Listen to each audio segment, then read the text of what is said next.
Welcome to The Cosmic Codex, exploring our science fiction universe. With science fiction author Brian Scott Pauls. AI voiceover created using MicMonster. Hello, everyone. I'm Brian. This is the Cosmic Codex podcast episode for July 30, 2026. I'm happy to finally share my interview with Kate Ristau, president of the Science Fiction and Fantasy Writers Association, recorded over a year ago. We spoke just before I lost my job and suspended this podcast while I reinvented my professional career, as I covered in last week's episode. I'm so glad to bring this discussion to you. Kate has such great insights into the speculative fiction writing community. We conducted this interview last May, about a month before the Nebula conference in Kansas City. That part of the interview is out of date, but Kate still has helpful observations about what makes for a good conference venue. I hope you enjoy our conversation.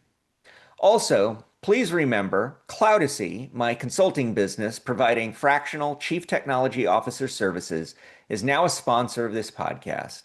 If you or someone you know needs professional tech guidance for their author coaching or independent publishing business, check out the link in the show notes. Thank you. And now, on to the interview. Our guest today is Kate Ristau, the president of the Science Fiction and Fantasy Writers Association. Kate, welcome.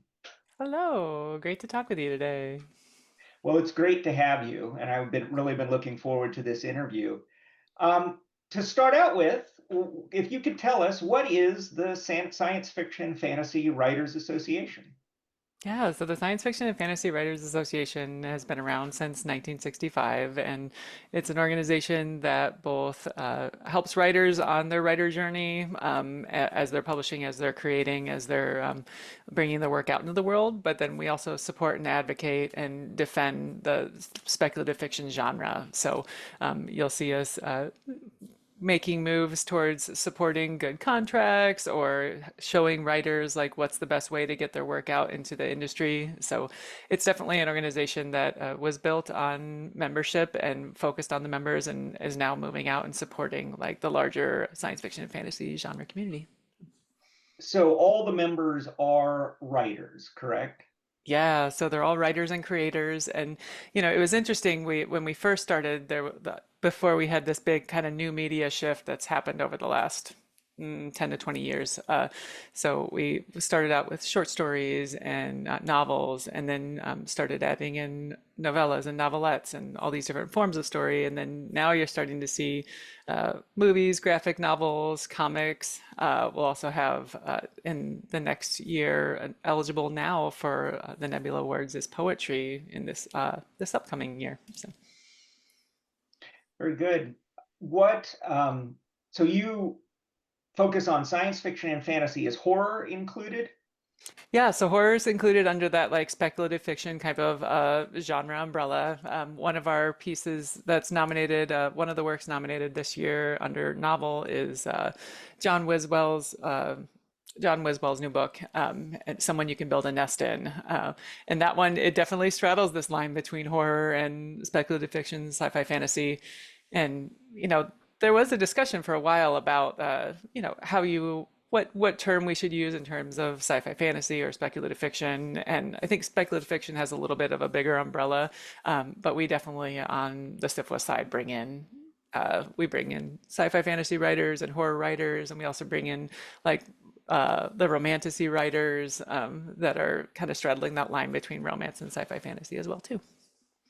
I think Robert A. Heinlein once wrote that science fiction was a terrible name, but we're stuck with it. Yeah, it is very true.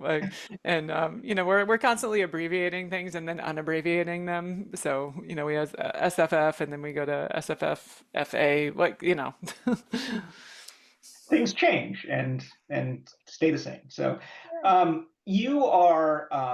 you're a member, obviously, and the president, which means that you're a writer. Do you lean more in the direction of one of those genres than the others? Yeah, that's a great question. I definitely lean personally more towards fantasy in my writing and in my work.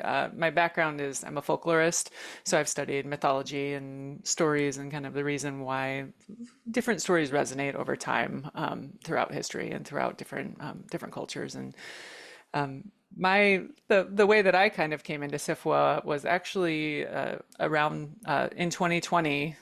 The writing organization that I work with, we the transition onto Zoom and into the online land during the pandemic was actually pretty easy for us, just because we have volunteers that are all over the place. So we had been using Zoom very actively and regularly. So I reached out to SIFWA just asking if SIFWA needed some help in terms of the shifting into online platforms. And in that way, I got connected into the Nebula Awards and helped support and then ultimately produce the Nebula Awards for the last few years. So I've been around the SIFWA community for a while, and I personally have always loved volunteering with the Nebulas and like basically celebrating all those really great, amazing works. And behind the scenes, we actually like read all of them. Like we read all the novellas and short stories, and we try to play the games, and so really get kind of immersed in that year's finalists and the works that are like kind of at the forefront of the genre that year. Well, why don't you tell our audience what the Nebula Awards are and maybe how they differ from other awards in the science fiction, fantasy, and horror fields? Yeah, that's a great question because I know there's a couple of really important awards, and we'll see a lot of them being announced right around the same time, actually. So if we look for a second at like the Hugos and the Locus Awards and the Nebula Awards, and then there's several other ones, obviously. The Hugos are always voted on by the fans and the larger sci-fi community. So you can have people who are writing sci-fi and like writing sci-fi fantasy. And then you'll also have fans of sci-fi fantasy. So it's interesting to look at those lists and see how they compare. Locus as well is open to the public voting. So if you see a piece that makes it across Locus and into Hugos and into the Nebulas, that's something that is really standing up really strong because it can be both in like the creative community and in the fan community as well. But for the nebula specifically, then it's voted on by the SIFWA members. So that's people who are working in the science fiction and fantasy writing community and creative community. So there's a threshold for when you get to become a SIFWA member, and it's kind of like I always see it as like a little check mark on your writing career. But it's definitely over the last several years become more and more accessible because the way that we publish and the way that we work in the industry has dramatically changed as, like I was saying, like new media and the internet and where we're publishing and where we're creating and all those stories and in games and poetry and so yeah, so in terms of the nebulas themselves, like we've been running the Nebula Awards since 1965, so this is our diamond year anniversary. And it's very, very cool to go back and see, what was being nominated in those first nebulas to what's being nominated now.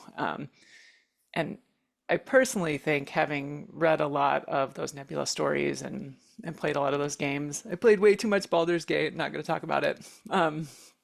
But the the pieces that are nominated for the nebulas over and over again, those works are kind of pushing at the edges of genre, and they're pushing at things that like we care about and we're thinking about and that we're actively challenging at the time as writers and creators.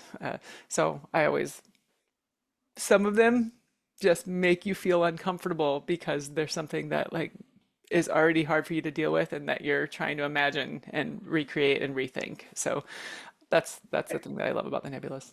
I'd have to go back and count, but I think Harlan Ellison won a lot more nebulas than he did Hugo's. Yeah, and it's interesting to see, right, where you look at who is winning the Nebulas, who is winning the Hugos, and what years too, and what was being nominated. We were just talking about this the other day that Dune by Frank Herbert, like Frank Herbert didn't win the Grandmaster Award, and that's kind of the big award recognizing like your legacy and the work that you did throughout your career, and those sometimes those just get missed in terms of like who's being nominated, and then there's other Yeah. times where something matters to us like so much later. Like I feel like Ursula Le Guin is an example of someone whose legacy just keeps Yeah. going on and on, and we keep looking at her work in different ways. So I love seeing who was nominated across all those different awards, and there's things like the Lodestar Award as well, and yeah, and how those all play into like the industry as a whole. Well, and Samuel R. Delany, I don't think ever won a Hugo for a novel, but he won at least two Nebula Awards for novels. And you wonder, first really prominent Black science fiction author, what sort of role did that play? But definitely the SIFWA, the writers in SIFWA recognized in Delaney something that they, as fellow writers, really respected. Mhm. And I think it probably took the wider audience more time to catch up with that, because at the time that Delaney was winning his Nebulas, the stuff that was winning Hugos was not really anything like what he was writing. Hmm. Yeah, and I think we see that even with Octavia Butler as well. Mm-hmm. The a few years ago we launched the Infinity Award as a way of recognizing creators whose, yeah, like I was saying, whose work hadn't been acknowledged in the past, and Right. so actually giving them the credit that like they kind of earned or deserved but didn't get at the time. Yeah. And Octavia was a great example of that, of somebody who wasn't a grandmaster but made such a big impact on the industry. Yeah. And Well, for sure. Yeah. And she's getting recognized now in, like you say, other media. mhm. There was recently a Kindred television series, and it's great. It's better late than never, but it's great that her vision is getting out there Mhm. to the rest of the science fiction community, and then to now beyond the science fiction community. So the Nebula Awards. I've heard people say that they consider the Hugo to be the Oscar of science fiction, but in terms of the way the awards are presented, it seems like the Hugo and the Locus Award are really more People's Choice Awards. You have to be a fan who cares enough to go through the process of voting, and then the winner is based on basically a popularity contest about of the fans who like cared enough to vote. The Nebulas are much more like the Oscar in their methodology, in that you have to be part of the Association of Creators in order to vote. So, how do you think that has led to different choices um, for the nebulas than for maybe some other awards? And you can answer that either historically, or how you think that plays out today, whatever makes the most sense. Yeah, that's a great question because so I went to Worldcon in Scotland this last year, and it was so fun sitting in the audience because as someone who's been running the Nebula Awards for the last few years, like you have those things in your head about how you want to run an award ceremony, right? But also like. Um, I have my people that I'm personally like rooting for, but then also the people that like I've met and I've come to know and I've read their work because of going through the Nebulous process with them. So seeing some of those people also hit the stage at the Hugos, like I was saying, I think it's a really big recognition if you can get onto several of those ballots, because you're kind of crossing across all those different areas.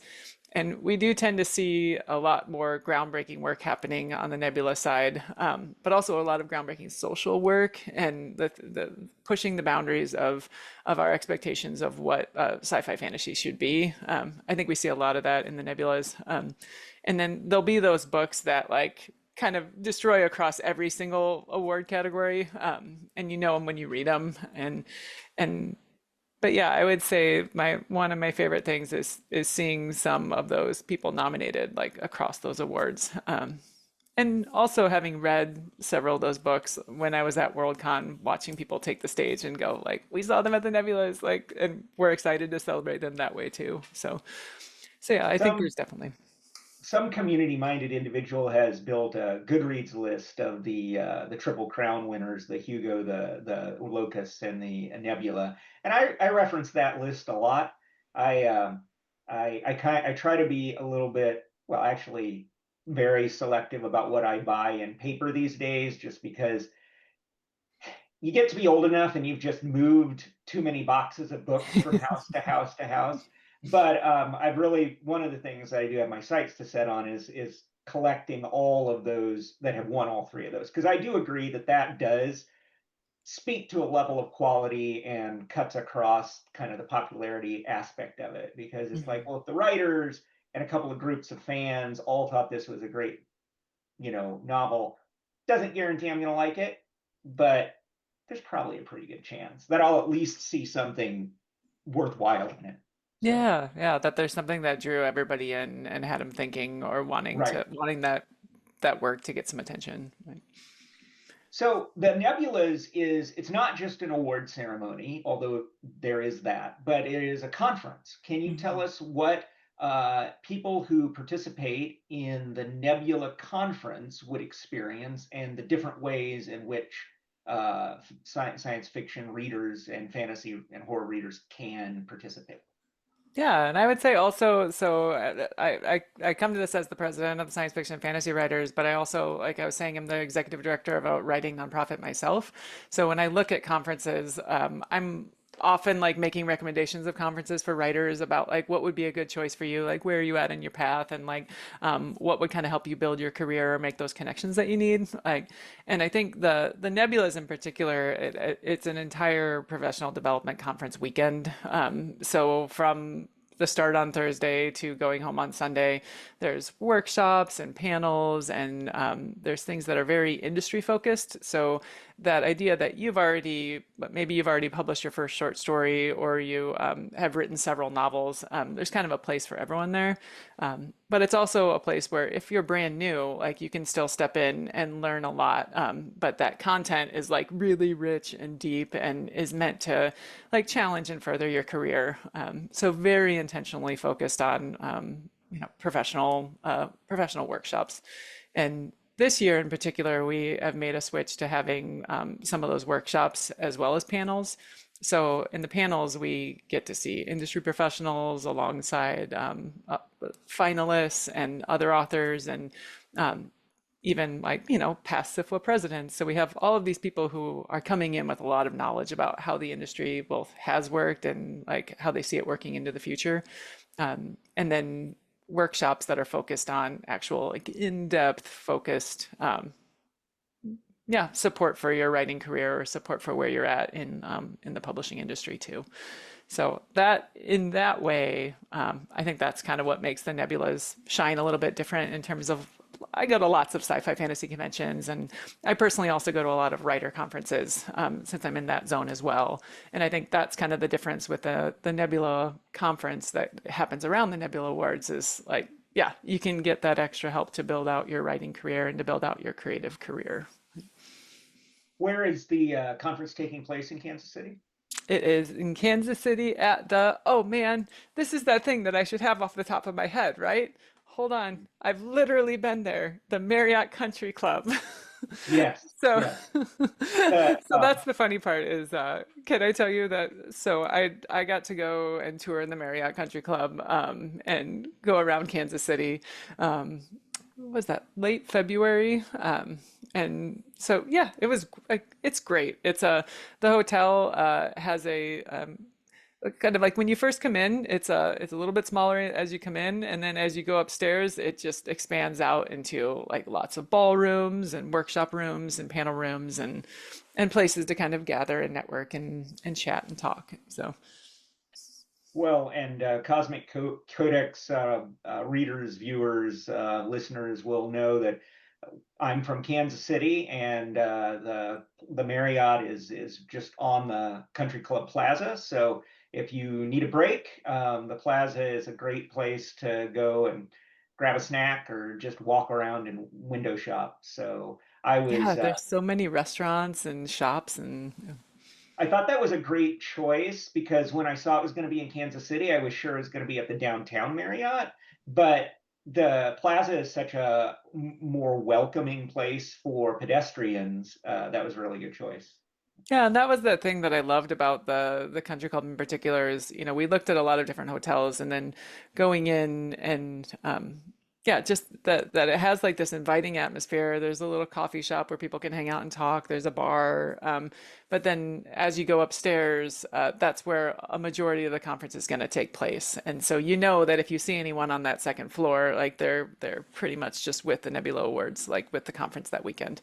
And They're that's one of your people. yeah, and that is my favorite part about going to conventions and conferences where you have your lanyard, you can look at someone and know that they're like in the community that you are and like you can have those conversations. Do you have a personal favorite work that has won the Nebula Award? Oh man, this is so hard. I am terrible at at identifying like particular books. This is I should actually I'm like looking around to see what I have. So all my entire you talked about having all the bookshelves and like Yeah. and books and things. So I have my living room is downstairs and it's wall to wall books. And I in particular I'm gonna throw some curveballs here. I also read middle grade and young adult fantasy, and Sure. so a lot of my downstairs shelves, I have a middle grade shelf and then a young adult shelf, and then like a whole bunch of sci-fi fantasy genre. And maybe alphabetized, I'm kind of that person. But then I also read a lot on Libby, the app that you can get from the library, and I listen to a lot of audiobooks. So I want to say that I've personally, over the last few years, in terms of nominees, I have loved what Clark's World has been doing in general. I'm just going to put that out there because I've listened to a lot of those, the short stories that are coming through there, and those have been really great and have been Sure. nominated over and over again. Um, I loved Alatsoe by Darcy Little Badger. Okay. So that was just a very unexpected book for me. I think I had read it and I didn't really know what I was getting myself into. And she kind of breaks narrative structures and tries a whole bunch of different things. And so reading that one was a surprise for me. Well, very And good. Yeah. yeah, Thank you for handling my curveball. Uh, definitely. I was thinking but I could talk about books for a long time. So I will say you brought up middle grade.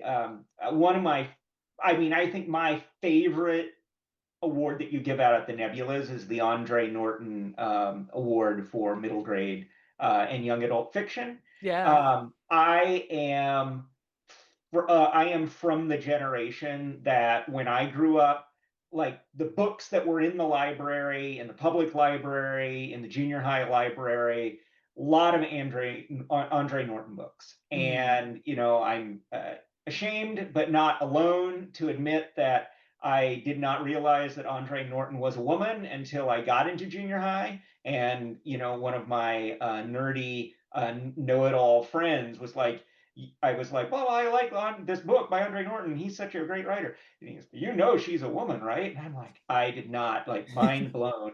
And of course, now I understand, the social issues that went into that, and it's wonderful that she reached the heights, this grandmaster heights as an author. It's sad that she had to kind of disguise her identity in order to do it, but um, she was really my introduction to science fiction with Zero Stone and Uncharted Stars, and that in turn then led me to the Heinlein Juveniles and then to more adult books. But I love the fact that you have a collection of young adult books in your library.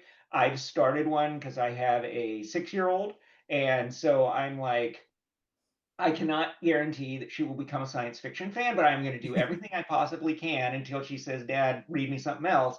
And so I have been finding, new young adult, middle grade fiction for her. And it's been great. It's been a wonderful journey to kind of go back and be like, oh, I'm going to be able to give her some guidance now on this. So tell me before we wrap up, what is it about a middle grade fiction that you really enjoy? Oh, I love it that you asked that, because 100% middle grade, there's some big hope and possibility in middle grade that I don't think you see anywhere else. I always go back to some of the, even there's a book, Cog by Greg, and one of the things that Greg does in Cog is it's just funny and weird, and there's robots and there's all of these different things that happen, and I think you can do a lot with, in a very dorky way, I'm going to say, with narrative structures and with expectations, because like kids are, in middle grade, like there's not that focus on here's what you need to have in front of you. Like there's not an expectation of this is what a story has to look like. And so you'll see authors that are challenging identity and challenging like narrative structure and challenging our expectations of what a story should be. But then also they bring things together in these big, beautiful ways as well. So I think there's so many middle grade books. And even Susan Cooper, who was nominated last year, or who received the Grandmaster Award, is somebody that when she was nominated, everyone was like, just because it's somebody that you remember that impacted you in this incredible way, when you read their work, and to see them like kind of take the stage and talk about their career and imagine the possibilities was amazing. So that's the Well, thing that I love. this is the future of our fan base, right? Mhm. We have to produce books that are going to interest uh, readers as young readers if we want them to grow up to be adult readers who still want to read science fiction and fantasy and horror. Yeah.